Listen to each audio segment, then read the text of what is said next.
ಇವತ್ತು ನಾನು ಮುಖ್ಯವಾಗಿ ಬಂದಿರೋದು ಕೇಲಿ ಸಂಸ್ಥೆಯ ದಶಮಾನೋತ್ಸವ ಕಾರ್ಯಕ್ರಮ. ಇದು 109ನೇ ಅಂತ ಕಾಣಿಸ್ತದೆ. ಅವರ ಸಂಸ್ಥಾಪನಾ ದಿನಾಚರಣೆ ಸಂಸ್ಥಾಪನಾ ಕಾರ್ಯಕ್ರಮಕ್ಕೆ ಬಂದಿದ್ದೇನೆ. ಬರೋದಕ್ಕೆ ನನ್ನ ಇಲಾಖೆ ರೈಲ್ವೆ ಮತ್ತು ಜಲಶಕ್ತಿಯಲ್ಲಿ ವಿಶೇಷವಾಗಿ ದಿವಂಗತ ಸುರೇಶ್ ಅಂಗಡಿಯವರ ಕೆಲಸ ಹುಬ್ಬಳ್ಳಿ ಧಾರವಾಡ ಬೆಳಗಾವಿ ಅದು बहुत ಸಾರಿ ಕೂಡ ಚರ್ಚೆ ಮಾಡಿದೆ. ಅದಾದ್ಮೇಲೆ ಮತ್ತೆ ಚರ್ಚೆ ಮಾಡಿದ್ದೆ. 16 ಬಾರಿ ನಾನು ಅದ್ರ ಬಗ್ಗೆ ಕಾನ್ಸಂಟ್ರೇಷನ್ ಮಾಡ್ತಾ ಇದ್ದೀನಿ.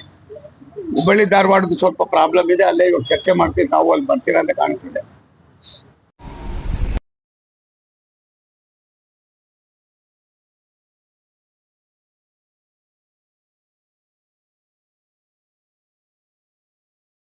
ನಾವು ತೀರ್ಮಾನ ಮಾಡಿದ್ವಿ, ನರೇಂದ್ರ ಮೋದಿ ಸಾಹೇಬರು ಏನು ಸುರೇಶ್ ಅಂಗಡಿಯವರ ಇದೆ ಅದನ್ನು ಕಂಪ್ಲೀಟ್ ಮಾಡಿದ್ದೀವಿ. ಈ ಒಂದು ಟರ್ಮಿನ ಪ್ರಯತ್ನ ಸಮಸ್ಯೆ ಲ್ಯಾಂಡನ್ನು ಒಂದೇಪ್ಪ. ನಮಗೆ ರಾಜ್ಯ ಸರ್ಕಾರ ನಮಗೆ ಲ್ಯಾಂಡ್ ಕೊಟ್ಟಿದೆ, ಇಷ್ಟಕ್ಕೆ ಒಂದು ಹಂತಕ್ಕೆ ಬಂದೇ ಬಿಟ್ಟಿರೋದು. ಇವಾಗ ಇವರು ನಮ್ಮ ಬೆಳಗಾವಿನ ಇವತ್ತಿನ ಜಿಲ್ಲಾಧಿಕಾರಿಗಳು ಮೇಲೆ ತುಂಬ ಸೀರಿಯಸ್ ಆಗಿ ತಗೊಂಡು ಅದಕ್ಕೆ ಒಂದು ತಾತ್ವಿಕ ಹಂತಕ್ಕೆ ಬಂದಿದ್ದಾರೆ. ಅದೇ ರೀತಿ ಹುಬ್ಬಳ್ಳಿ ಧಾರವಾಡದ ಜಿಲ್ಲಾಧಿಕಾರಿಗಳು ನನಗೆ ಇವತ್ತೇನೋ ಕಮಿಟಿ ಬಂದಿದೆ ಅಂತ ಹೇಳ್ತಾಯಿದ್ರು. ಇವಾಗ ಅಲ್ಲಿ ವಿಡಿಯೋ ಕಾನ್ಫರೆನ್ಸ್ ಮುಖೇನ ಅವ್ರನ್ನೂ ಮಾತಾಡ್ತೀನಿ. ಬೆಳಗಾವಿಯಲ್ಲಿ ಮತ್ತೊಂದು ಹೋರಾಟ ಆರಂಭವಾಗಿದೆ. ಲೋಕಾಪುರದಿಂದ ಧಾರವಾಡವರೆಗೂ ರೈಲ್ವೆ ಸಂಪರ್ಕ ಮಾಡಬೇಕು ಅಂತ ನಾನು ಅಲ್ಲಿ ಮಾತಾಡ್ತೀನಿ. ನಾವು ರೈಲ್ವೆ ಸಂಪರ್ಕ ಕೇವಲ ಅದೊಂದೇ ಅಲ್ಲ, ಬೆಂಗಳೂರು ಬೆಳಗಾವಿ ಹೆಚ್ಚಾಗಿ ರಾಜ್ಯದ ಎಲ್ಲ ಜಿಲ್ಲಾ ಕೇಂದ್ರಗಳಿಂದ ಎಲ್ಲೆಲ್ಲಿ ಅವಶ್ಯಕತೆ ಇದೆ ಹೋಗಬೇಕಾದ ಅವಶ್ಯಕತೆ ಇದೆ.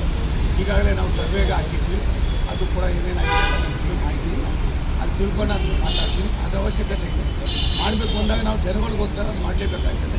ಅದ್ರ ಬಗ್ಗೆ ನಾನು ಗಮನ ಹರಿಸ್ತೀನಿ. ಸರ್, ಈಗ ಬೆಂಗಳೂರು ಬೆಳಗಾವಿ ಒಂದೇ ಭಾರತ್ ರೈಲ್ ಎಲ್ಲಿಗೆ ಬಂತು?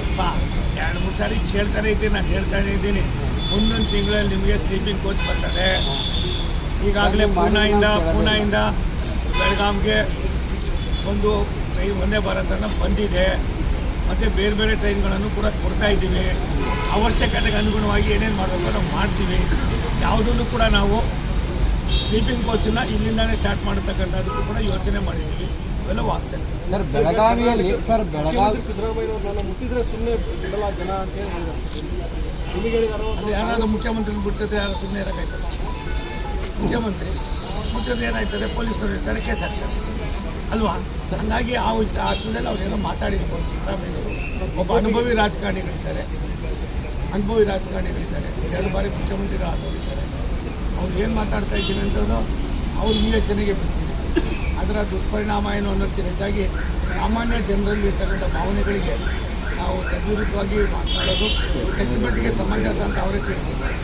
ಸರ್, ಬೆಳಗಾವಿಯಲ್ಲಿ ಹಿಂದುಳಿದ ವರ್ಗಗಳ ಕಲ್ಯಾಣ ಇಲಾಖೆ ಅಧಿಕಾರಿಗಳ ವಿರುದ್ಧ ಸುಮಾರು 80 ಜನ ಅಧಿಕಾರಿ ವರ್ಗ ಪತ್ರ ಬರೆದಿದ್ದಾರೆ. ನಾವು ನಿತ್ಯ ಭಯದಲ್ಲೇ ಕೆಲಸ ಮಾಡುವಂಥ ವಾತಾವರಣ ನಿರ್ಮಾಣ ಆಗಿದೆ ಅಂತೇಳಿ ಸರ್ಕಾರಕ್ಕೆ ಪತ್ರ ಬರೆದರೂ ಕೂಡ ಈವರೆಗೂ ಯಾವುದೇ ರೀತಿಯಾದಂಥ ಕ್ರಮ ಆಗಿಲ್ಲ. ಮತ್ತು ರುದ್ರಣ್ಣ ಪ್ರಕರಣಕ್ಕೆ ಸಂಬಂಧಪಟ್ಟಂಥ ಆರೋಪಿಗಳ ಬಂಧನ ಕೂಡ ಆಗಿಲ್ಲ. ಆತ್ಮಹತ್ಯೆ ಒಂದು ನಿಮಿಷ ನಾನು ಇದಕ್ಕೆ ಆನ್ಸರ್ ಮಾಡಿದ್ರೆ ಬೇಜಾರು ಮಾಡ್ತೀನಿ. ರಾಜ್ಯ ಸರ್ಕಾರದ ಕಾರ್ಯವೈಖರಿ ಸರಿ ಇಲ್ಲ ಅಂದರೆ ನೀವೇ ಇದು ಮಾಡ್ತೀರಿ. ನಾನು ಏನು ಮಾಡ್ಬೋದು ಅಂತ ನೀವು ಹೇಳಿ. ಒಂದು ಈ ಮಟ್ಟದಲ್ಲಿ ಯಾವತ್ತಾರು ನಡೆದಿತ್ತಾ? ಈ ಮಟ್ಟದಲ್ಲಿ ಇತ್ತಾ? ಮುಖ್ಯಮಂತ್ರಿಗಳು ಏನು ಹೇಳ್ತಾರಲ್ಲ, ನಾನು ಮುಟ್ಟಿದ್ರೆ ಅಂತ ಅಂತಾರಲ್ಲ, ಅಂಥವ್ರು ನಿಮ್ಮನ್ನು ಯಾರು ಮುಟ್ಟೋದು ಬೇಡ, ಇವನು ಸ್ವಲ್ಪ ನೀವೇ ಮುಟ್ಟಿ ಸ್ವಾಮಿ ಅಲ್ವಾ ಹೇಳಿ. ನೀವೇ ಇವೆಲ್ಲರೂ ಕೂಡ ಮುಖ್ಯಮಂತ್ರಿಗಳು ಯೋಚನೆ ಮಾಡಬೇಕು. ಈ ರೀತಿ ಅವರೇ ಒಂದು ಧಮಕಿ ಹಾಕಿದಾಗ ಇಂಥ ಅನೇಕ ಸಮಸ್ಯೆಗಳು ಇನ್ನೂ ಕೂಡ ಜಾಸ್ತಿ ಆಯ್ತವೆ. ಅಧಿಕಾರಿಗಳನ್ನ ಯಾವ ರೀತಿ ಕಾಣ್ತಾ ಇದ್ದೀರಿ ಅನ್ನೋದು ಅಧಿಕಾರಿಗಳು ಹೇಳಿದ್ರು, ನನಗೆ ಗೊತ್ತಿಲ್ಲ. ಹೇಳಿದ್ರ ಮೇಲೆ ನನಗೆ 1 ಸೆಕೆಂಡ್ ಅಷ್ಟೇ ನಾನು ಗಮನ ಹರಿಸೋದು.